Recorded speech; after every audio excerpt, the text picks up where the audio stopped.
había sido engañado durante 60 años por unas farsas que llamaban elecciones, que han servido para llevar al poder a toda clase de hombres mediocres, de políticos ambiciosos y ladrones. No es correcto por preguntarnos por presos políticos. Si yo les leo algunas informaciones de casos que ya tienen 2, 3, 4 y hasta 5 restaurantes, no en una provincia, sino en varias provincias la misma persona, que ha dado 30 viajes afuera a diferentes países. ¿De dónde sacó el dinero? Eso es lo que quiero expresar en una palabra muy sencilla y modestica.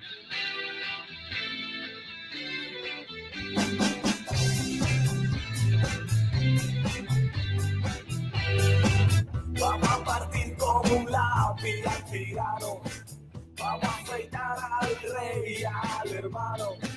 Estoy seguro que si nos juntamos va a ser posible esto que cantamos. Se van, los Castro se van. La gente se junta y los Castro se van. Yo ya me cansé, ya no puedo más.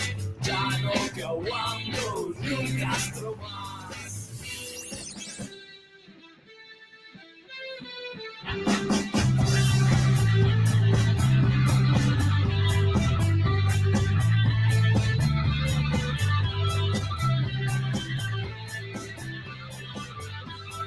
Saben que sí, nosotros también, que si nos juntamos nos vamos a joder.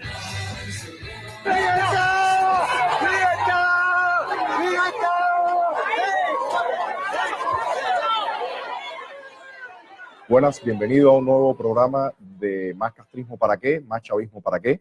Hoy vamos a tocar con los periodistas Castro Ocando y José Alberto Gutiérrez un tema vital que es clave en el castrochavismo, la corrupción. Cómo estos individuos manejan los fondos del pueblo, cómo ellos pueden malversar, violentar, y muchas veces todos estos mecanismos de control son completamente barridos. El ciudadano común no sabe qué está pasando con los recursos del país y estos individuos se están ocupando de engordar sus arcas y crear toda esa net de corrupción que les permite mantenerse en el poder. Buenas tardes, gracias por estar por acá en el programa. Gracias a ti. Gracias por la invitación. Y bueno, creo que un tema que causa mucha polémica, que realmente es de gran importancia y estos regímenes siempre tratan de ocultar en su totalidad. Castro, tienes un trabajo bastante amplio sobre este tema de la corrupción del chavismo y bueno, José Alberto Gutiérrez ha venido trabajando ahora en los últimos tiempos también el tema de Odebrecht y la corrupción allá en La Habana. Bueno, quisiera que algunos de ustedes comiencen y vamos a mezclar para tener esa visión de que realmente estos dos regímenes están trabajando completamente acoplados, que muchas veces se ve por separado, pero realmente es un equipo trabajando en conjunto para tanto violentar, reprimir, pero también para robar, ¿no? Sí, mira, una de las características esenciales de la Revolución Bolivariana desde el mero principio, desde que comenzó Chávez a gobernar, fue la corrupción, ¿no? Y curiosamente la corrupción estuvo vinculada a los cubanos. El primer gran acto de corrupción pública que se destapa en Venezuela ocurrió en el año 2000. Chávez apenas llevaba un año de poder y esto se llamaba, había un mega plan de esto que se llamaba Plan Bolívar 2000.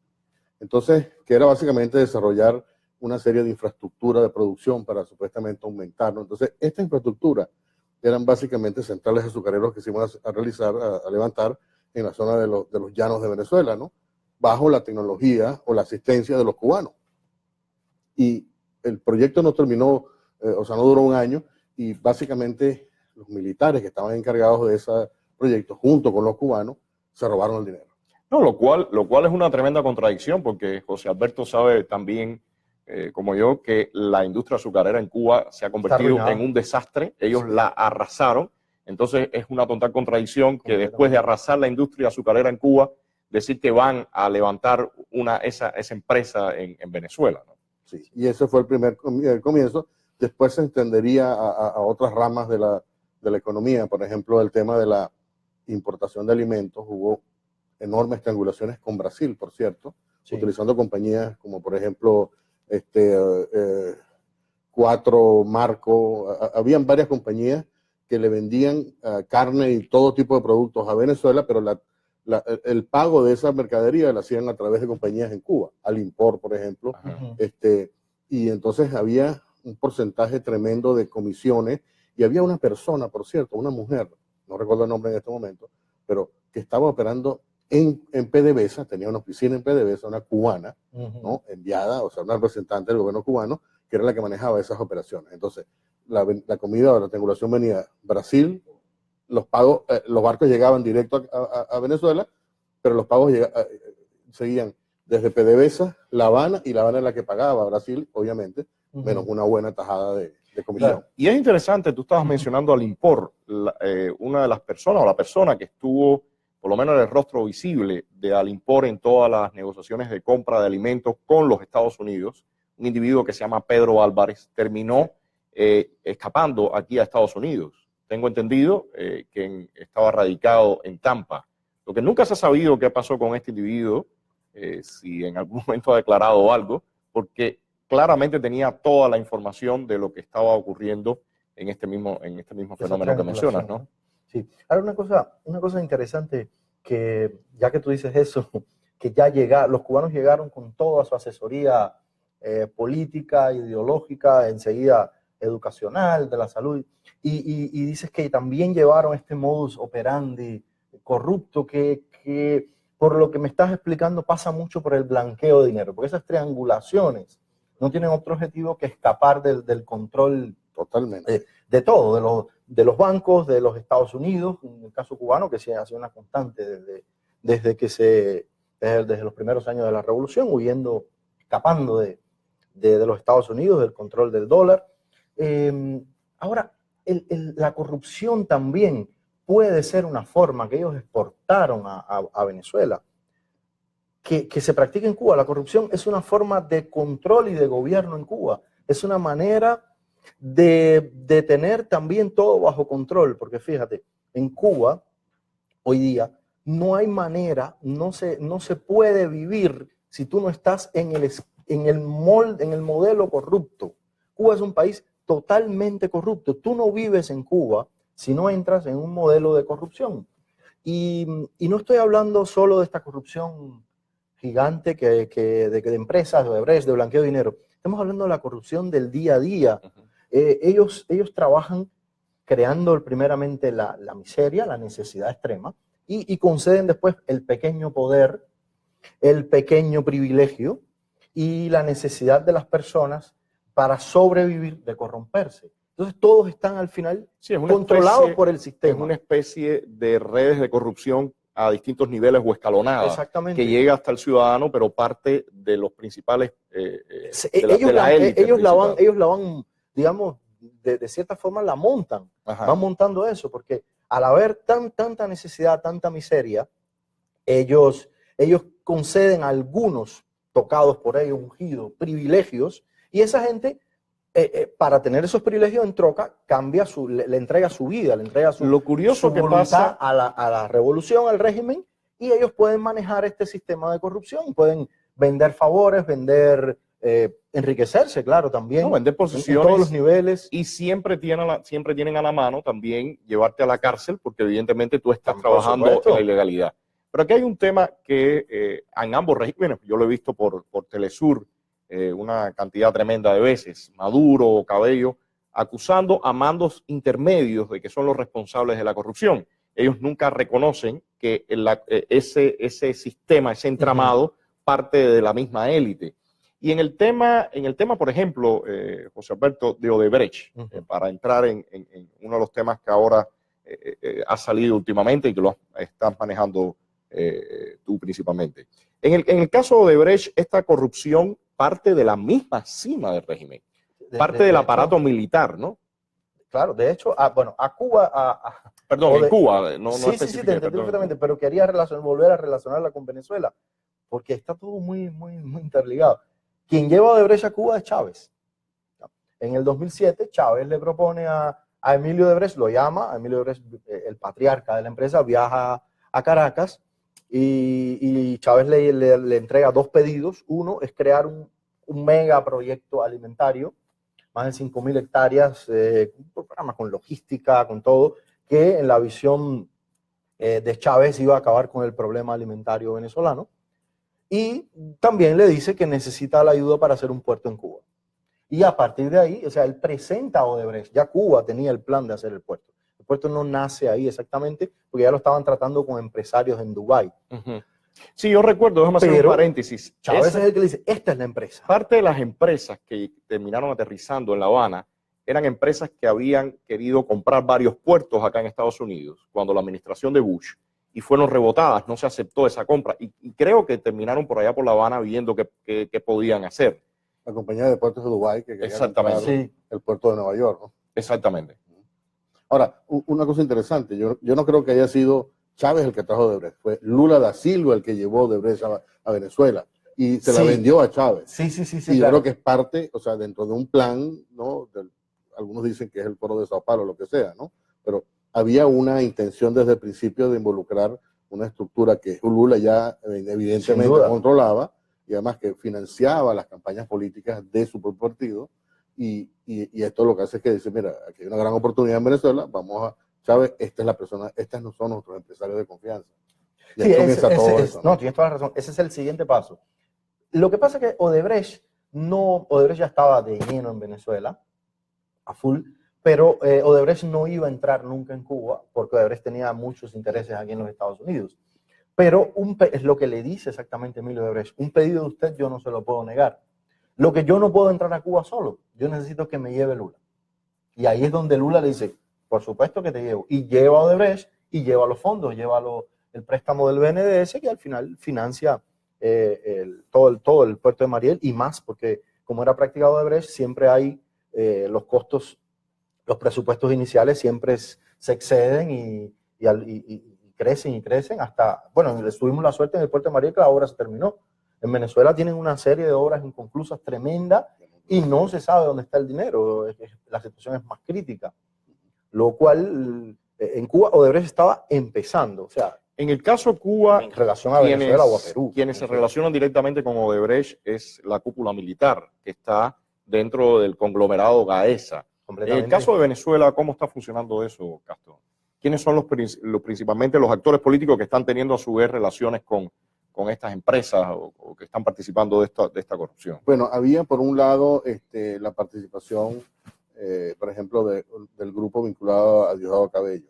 Hubo aportes o contratos que beneficiaron a compañías vinculadas a familiares de Diosdado Cabello, por un lado. Y luego, por otro, después de que murió Chávez, entonces Odebrecht, o sea, Maduro asumió la relación directamente con Odebrecht para proyectos mucho más grandes. Lo de Diosdado Cabello era una cosa pequeña de $100 millones. Nada más. Sí, nada más. Esto era, ya estábamos hablando de una cantidad mucho más grande, posiblemente más de $10.000 millones, varios proyectos.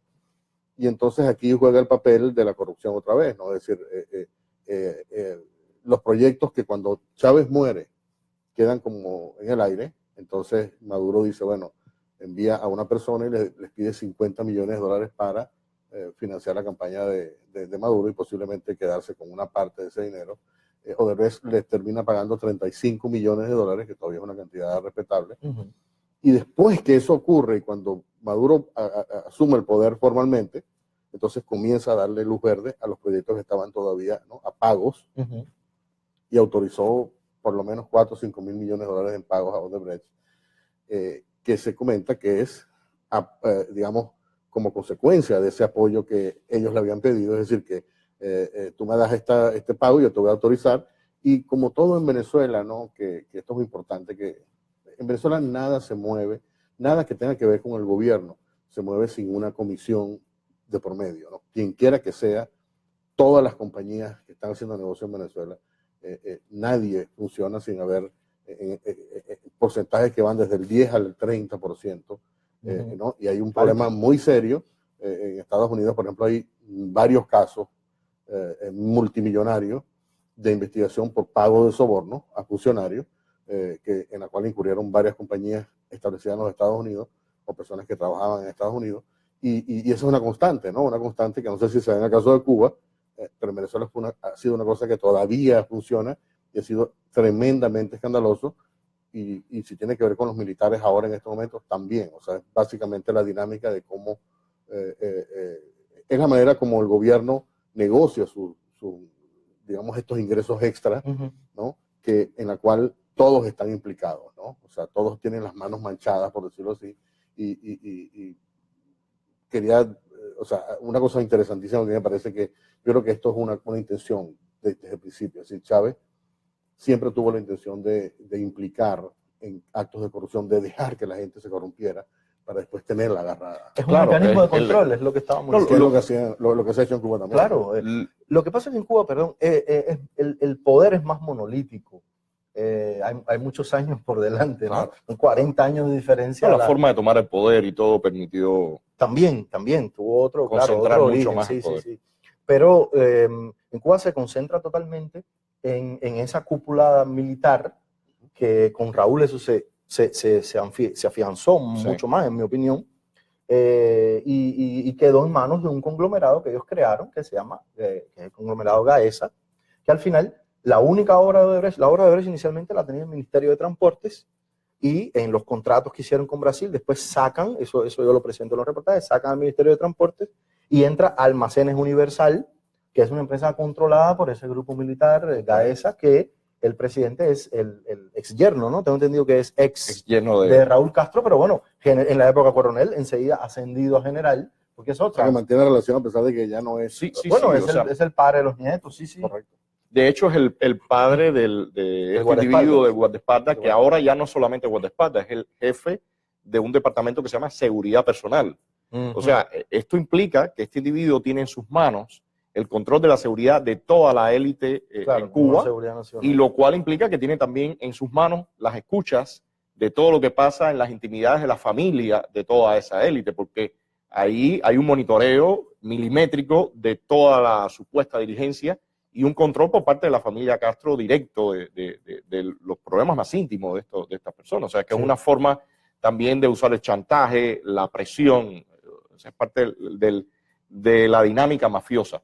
Y ahí yo quería tocar algo, porque hay una gran diferencia cuando en ciertos gobiernos hay corrupción, incluso corrupción bastante establecida, a cuando usted tiene montado en la plataforma de un Estado un grupo de delincuentes. O sea, es una diferencia sustancial, porque montados en la plataforma de un Estado, un grupo de delincuentes, se le hace muy difícil al resto de la comunidad internacional arrinconar a estos individuos, porque ellos tienen los mecanismos de ser estados para evadir a la vez investigaciones y este tipo. ¿Cómo se está viendo eso ahora en Venezuela, Castro? Porque es evidente que los niveles de corrupción desbordan, pero todavía yo diría que la reacción de la comunidad internacional es tibia en comparación con el desastre que están viviendo ustedes y todos los manejos que hay ahí en el país, ¿no? Sí, completamente de acuerdo con lo que estás diciendo. En Venezuela se ha creado un Estado que por primera vez, yo no recuerdo, ustedes me corrigen, pero donde todo el crimen, es decir, donde unos criminales, digamos, bastante, yo diría, avesados, ¿no? Y además temerarios o audaces, tienen control de instituciones completas como el ejército, por ejemplo. Y en Venezuela es distinto, o sea, en Venezuela obviamente no hay un sistema monolítico, ¿no? De control, hay diferentes parcelas, todos están unidos por el crimen. Es decir, nadie puede... el denominador común. Y la debilidad, ¿no? Es decir, nadie puede decir, te voy a denunciar a ti porque resulta que esto también tenía las manos metidas, ¿no? Y es tan culpable como este. Entonces nadie se puede escapar, ¿no? Es la verdadera, digamos, función de la mafia, que tú tienes que guardar silencio porque si no lo usan en tu contra lo que vas a hacer, ¿no? Entonces, ha habido una utilización, por ejemplo, de PDVSA, una transnacional que tenía operaciones en todo el mundo, además operaciones por encima, o sea, en unas cantidades proporcionalmente muy grandes, donde tú podías, por ejemplo, ocultar lavado de dinero. Por ejemplo, tú podías meter dinero de la droga, ¿no? Del tráfico, y lo podías enmascarar como si fuera un envío de una exportación de petróleo. Entonces, por ejemplo, controlaban el Banco Central de Venezuela, con la cual tú podías hacer remesas de dinero en efectivo, ¿no? Que iban directo, por ejemplo, a bancos en Suiza, al Banco de Inglaterra. O sea, habían aviones que se llevaban dinero en efectivo, no ahorita porque ya la cosa está distinta, pero han utilizado este mecanismo para amasar cualquier cantidad de dinero fuera de los controles, como tú dijiste al principio, ¿no? Sí. Al margen, o sea, crearon una economía paralela completamente, ¿no? Que no está en los libros, que no está en ninguna parte, que eso lo controlaba Chávez y que después ha pasado a manos de otra gente, ¿no? Y entonces ahí es donde vienen todas estas desavenencias y hay grupos, por ejemplo, que están siendo investigados en Estados Unidos porque participaron en una pelea entre caciques, ¿no? Una pelea entre caciques. Entonces, pero repito, ¿no? O sea, es la primera vez que está un grupo de narcotraficantes, o sea, imagínense ustedes a Pablo Escobar Gaviria, en los años 80 en Colombia, pero controlando el Banco Central de Colombia, el Congreso de Colombia, el Ejército y la Policía de Colombia. Eso es lo que está pasando en Venezuela. Exacto. Creo que vamos a pasar algunas preguntas de los quienes nos están siguiendo en las redes sociales para también hacer más interactivo el programa. Claro que sí. Primero que todo, quiero agradecer a todos nuestros seguidores que están conectados a través de nuestro Facebook Live por BM The Network en esta transmisión de Más Castrismo para qué, más chavismo para qué. Y de hecho, vamos a leer algunos comentarios. Tatiana Fernández dice, saludos, buenas tardes, abajo la dictadura, viva Cuba Libre. Tenemos a Eduardo Morel, saludos a todos esos cubanos valientes. Joaxis Marcheco Suárez, ya lo compartió. Oscar Bernardo Vélez, una manito hacia arriba como de like. Tatiana Fernández dice, otra rata más escondida en el exilio. Jorge García dice, a los venezolanos saquen al dictador y a su esbirro de Venezuela, ahora sí que no quieren convertirse en esclavo por tiempo indefinido. Bueno, hay muchos más comentarios saludando. Por ejemplo, Jorge García dice, Rodiles, próximo presidente cubano. Y Tatiana Fernández dice, no hay duda que será un candidato fuerte. Más adelante tenemos que Alier González Mena dice, en Cuba como en Venezuela, el dinero y el poder los tienen los militares. La élite gaesa de José Alberto López Calleja, ex esposo de Débora, una de las hijas del dictador Raúl Castro, y padre del Cangrejo, el nieto guardaespaldas del dictador. Bueno, hablan además que si la comunidad internacional le diera la espalda a lo que es Cuba y Venezuela, pues esas dos dictaduras se iban del aire. Ahora, yo les quiero hacer una pregunta, y es que sabemos que se inició un juicio en Bogotá en contra del presidente de la República Bolivariana de Venezuela, Nicolás Maduro Moros. Yo quisiera saber qué tienen ustedes que decir al respecto. Vamos a ver el video.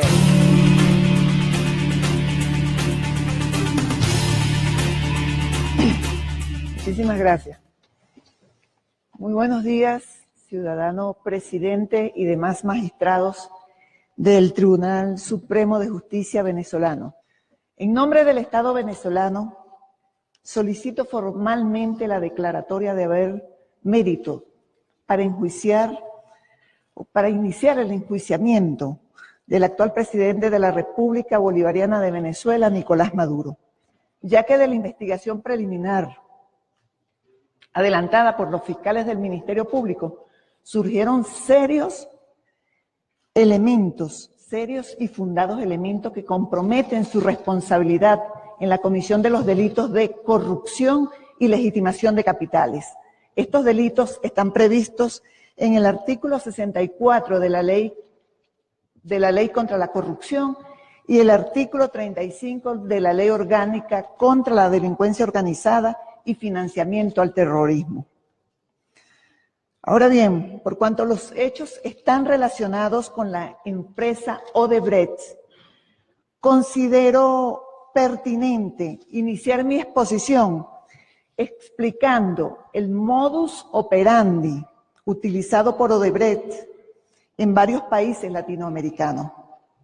Esto va a ayudar a comprender el caso penal que involucra a altos funcionarios del gobierno de Venezuela, principalmente al presidente de la República, Nicolás Maduro Moros.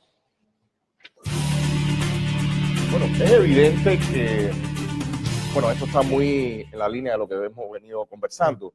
Por una parte, Maduro, me parece que sigue faltando, bueno, no es el caso, pero sigue faltando señalar a Raúl Castro y su grupo alrededor también en los mismos términos que se está señalando a la élite venezolana. Pero, Castro, ¿crees que internacionalmente realmente pueda ejercerse ya una presión directa desde el punto de vista judicial? Porque datos parece que hay suficientes, pero sin embargo todavía te decía, vemos las cosas en términos bastante tibios. No hay, no se está realizando algo en forma, digamos, una acusación directa. ¿Hay algo en camino?